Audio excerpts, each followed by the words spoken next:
Mapalad po tayo dahil ang una po nating makakaharap para po ipakilala po sa inyo kahit na matagal nyo na po siyang kilala ay ang isa pong kandidato sa pagkasenador, si Sagip Party List Representative Rodante Marcoleta. Kadante, magandang araw po sa inyo. Magandang umaga sa iyo, Katunying, at ngayon pa lang ay nagpapasalamat na ako. Ako ang unang iyong kikilatisin sa araw na ito. Opo, sabi ko nga po sa entrada natin kilala na naman namin kayo pero mabuting maipakilala po namin uli kayo sa publiko. Unang-una po, ilang taon po kayong nagsilbi o nakapagsisilbi na bilang mambabatas? Kung isasali natin yung hangganan ng aking termino Yeah po. na hanggang June 30, 2025, ay nasulit ko na yung 18 taon na pagiging miyembro ng House of Representatives by that time. Opo. Bilang miyembro ng House of Representatives, kayo po ay isang party list representative. Sa mga panahon po ba na yun, naramdaman nyo na mas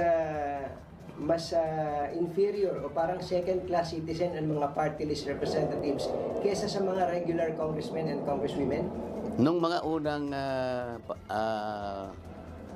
mga years ko sa House of Representatives, more preferably yung pagpasok ko kasi 2004 eh. Opo. Yun ay 13th Congress hanggang 2007. Naramdaman ko yung parang inferior nga kami Opo. kung ikukumpara sa mga district representatives. Mhm. Pero nung mga sumunod na mga ilang taon na at nagsimula nung makilatis nung mga kasama namin, na kung tutuusin ay mas nakahanda pala kami kung ang pinag-uusapan ay yung mga sektor na naming nire-represent. Opo. Medyo kinilala na rin kami na co-equal members of the House of Representatives. Kayo po ba katulad din naming mga pangkaraniwang mga ama ng tahanan na nag-iintrego din po sa misis nyo kay Ma'am Edna? Ah, tama po yun kasi alam naman niya yung aming mga sinasahod din. Opo. Kaya siguro hindi yung physical na pagbibigay ay hindi na namin nagagawa, pero doon sa kanilang doon sa kanila pong mga sariling bank accounts din naman, binibigay na po namin doon para alam naman nila kung paano kami sumuporta rin sa mga pamilya namin. Opo. So sa loob ng halos 18 taon na, bagamat minsan naramdaman nyo na kayo po ay parang second-class citizen, national o nationwide ang inyong constituency. Ngayon, ito po isang importanteng tanong. Bakit po gusto niyong magsenador? Dahil sa ang ibang pangyayari sa buhay ko, sa pananatili ko sa mahabang panahon sa House of Representatives, meron din ako mga frustrations eh. Hindi lahat naman ng ipinaglingkod doon ay puro success stories eh. Yeah po. Ang karamihan din yan ay yung frustration sapagkat meron ka pang gustong gawin eh. Lalong-lalo na yung mga talagang pangarap mo para sa mga sektor na yung nire-represent, yung maiangat mo talaga sila. Ako ang pangarap ko nga yung pagkaraan ng mga ilang panahon ay ma-wipe out yung aking sektor eh. Ibig sabihin, mapag-graduate ko lahat sa kahirapan, yung sektor na aking ginagampanan eh. Pero katulad po sa House of Representatives, although 370 ng members ng House sa Senado naman ay 24. Isang boses lang din naman kayo. Hindi kaya maulit lang yung, sakaling kayo panari, maulit lang yung frustrations nyo doon sa frustrations niyo sa Senado? Palagay akong hindi mauulit eh. Bakit po? Kasi hindi nyo naitatanong, ngunit ako ay 2 beses na rin naging miyembro ng Commission on Appointments. Nakita ko kung paano ang pakikisama, kung paano ang isang issue ay nadidispose sapagkat ang Commission on Appointments ay kinabibilangan ng 12 senador at 12 congressmen. Opo. At sa maraming pagkakataon ay naipagtagumpay ko yung gusto kong ipagtagumpay kung ang pinag-uusapan ay dapat bang hirangin ito o hindi. At bago hirangin ba ito, kailangan nating maipalitaw lahat ang gusto nating palitawin kung talagang competent ito o hindi. Nagawa ko yung gusto kong gawin eh. May bentaha yung popular no? Yung kung paano man sila naging popular. Pero paano nyo ba ilalarawan ang uri ng ating mga botante ngayon? Unang-una yung social media na talaga namang nung inanalyze nila yung analytics na sinasabi nila, hindi may kukumpara ngayon eh. Ako, nagtataka rin ako, pati yung pakikipag-agawan ko ng hopya, akalain mo yung huling pagkakakita sa akin, may 4 na milyon na. Wala naman akong TikTok noon eh. Tingin niyo po ba ay dapat ng taasan o higpitan ang qualification sa pagiging mambabatas o senador? To be specific, dapat bang taasan ang qualification ng isang taong gustong maging senador? Tama lang, Katunying. Ang nagiging problema lang, kahit gaano pa ang sabihin natin na itaas natin ang requirements ng isang taong tumatakbong senador, habang hindi po natin napapalitan yung nakasad sa ating saligang batas, hindi pa natin pwedeng gawin ngayon.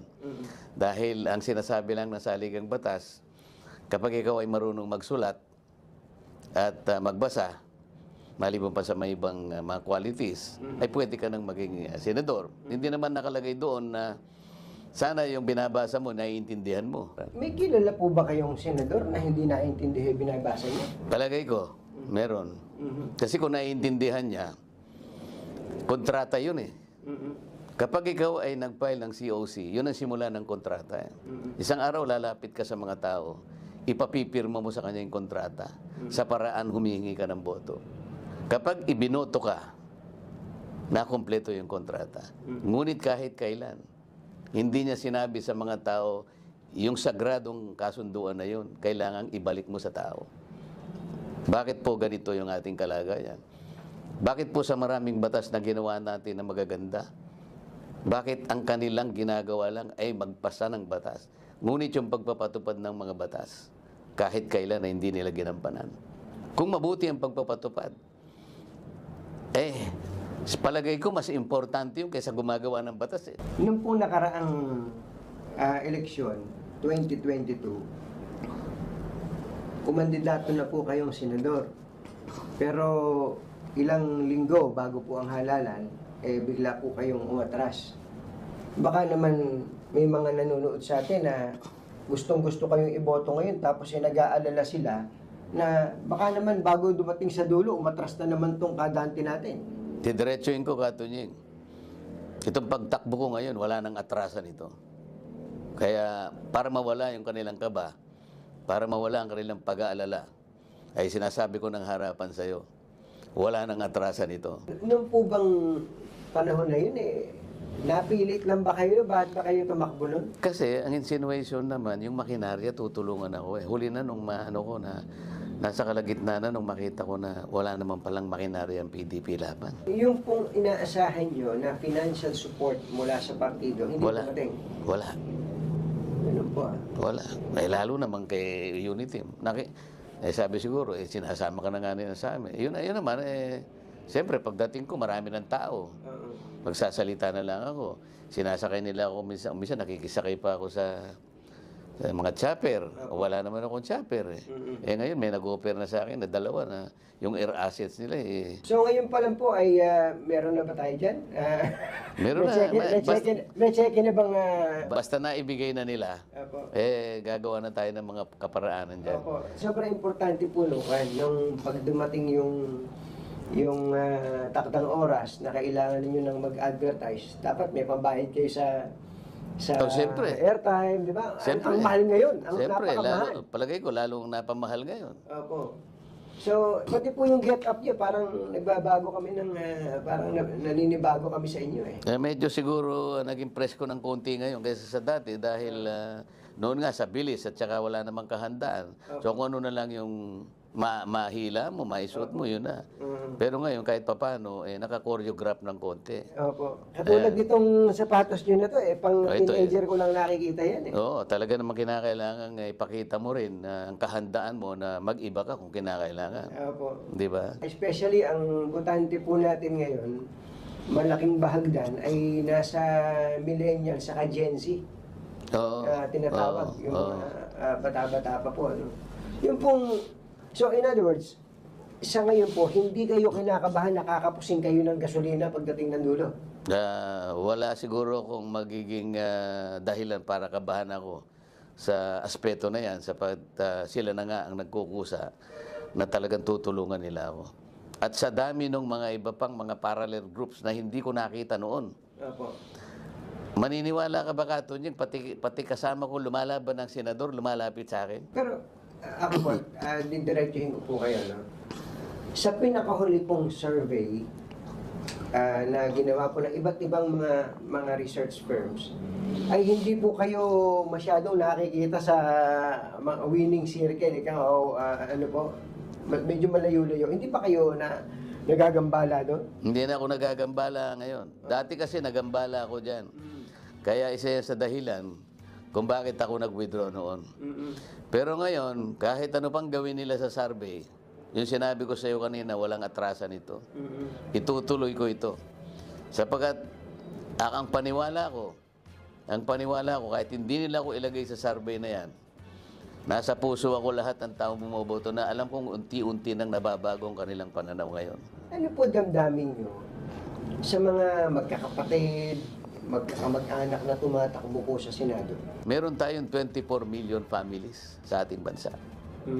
Nakikinikinita po ba niya ang aking ibig sabihin?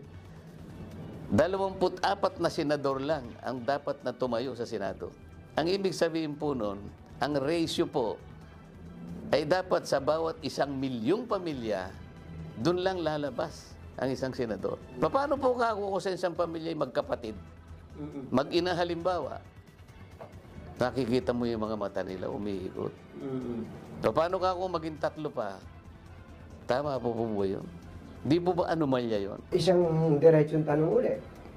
Dati, 2 lang mag-ina, magkapatid. Pero ngayon, mukhang 3 tulpo. 3 magkakapatid ang makikita po natin kung ang pagbabatayan po ay ang mga pre-election survey. So, ano po ang damdamin nyo na meron pong 3 tulpo kung sakasakali na magsisilbi sa atin sa Senado? Ay, para sa akin ay kasobrahan na eh. Kasobrahan na, hindi dahil sa maaring nagiging insecure ako eh. Ako, sasabihin ko sa ito, Katunying, hindi bilang isang kandidato ng senador. Gusto ko talaga magkaroon ng mga taong gaganap ng tungkulin bilang isang senador na talagang ang kanilang katangian ay para magsilbi bilang senador. Opo, ako pinagpapasalamat ako dahil sinagot yun. Dahil pwede nyo namang iwasan yung tanong na yun. Pero, Pwede kong iwasan, ngunit pananagutan ko na